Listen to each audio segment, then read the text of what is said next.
دنیا فتح کرنی ہے تو آواز اور لہجے میں نرمی پیدا کرو، کیونکہ لہجے کا اثر الفاظ سے زیادہ ہوتا ہے۔ پلٹ کر جواب دینا بے شک غلط بات ہے، لیکن سنتے رہے تو لوگ بولنے کی تمیز بھول جاتے ہیں۔ انسان کی انسانیت تب ختم ہوتی ہے جب اسے دوسروں کے دکھوں پر ہنسی آنے لگے۔ طاقت کی ضرورت تب ہوتی ہے جب کچھ برا کرنا ہو، ورنہ دنیا میں سب کچھ پانے کے لیے آپ کا حسن عمل اور حسن اخلاق ہی کافی ہے۔ انسان پر جب اچھا وقت آنے لگتا ہے تو بہت سے ایسے رشتے بھی پیدا ہو جاتے ہیں جو بہت پہلے آپ کو قبر میں اتار چکے ہوتے۔ انسان کو بولنا سیکھنے میں 2 سال لگتے ہیں، لیکن کون سا لفظ کہاں بولنا ہے یہ سیکھنے میں پوری زندگی گزر جاتی ہے۔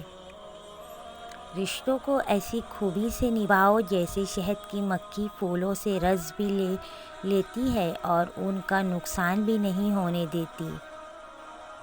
زمانہ بھی عجیب ہے، ناکام کو دیکھ کر ہنستا ہے اور کامیاب کو دیکھ کر جلتا ہے۔ اپنے خلاف باتیں خاموشی سے سن لو اور جواب دینے کا حق وقت کو دے دو۔ جب گناہ کا ارادہ کرو تو پہلے اللہ کی بادشاہت سے باہر نکل جاؤ، پھر گناہ کا سوچنا۔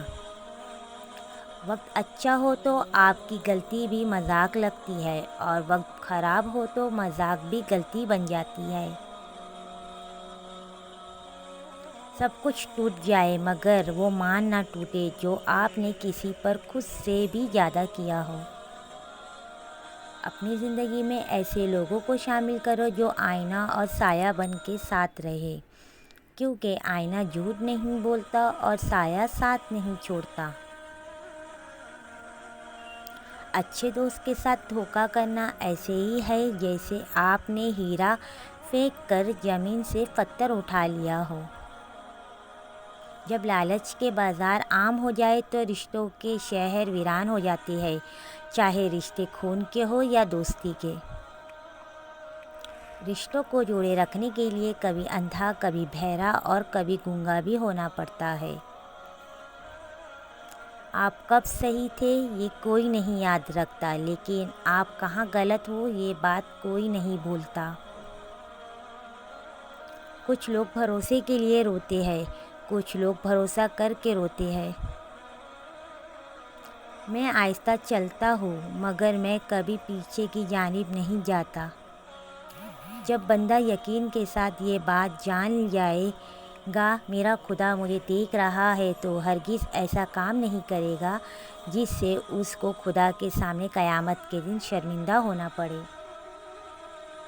ہر عمل سوچ سمجھ کر کرو، کیونکہ ہر عمل کے اندر اس کا انجام یوں چھپا ہوتا ہے جیسے ہر بیج کے اندر درخت۔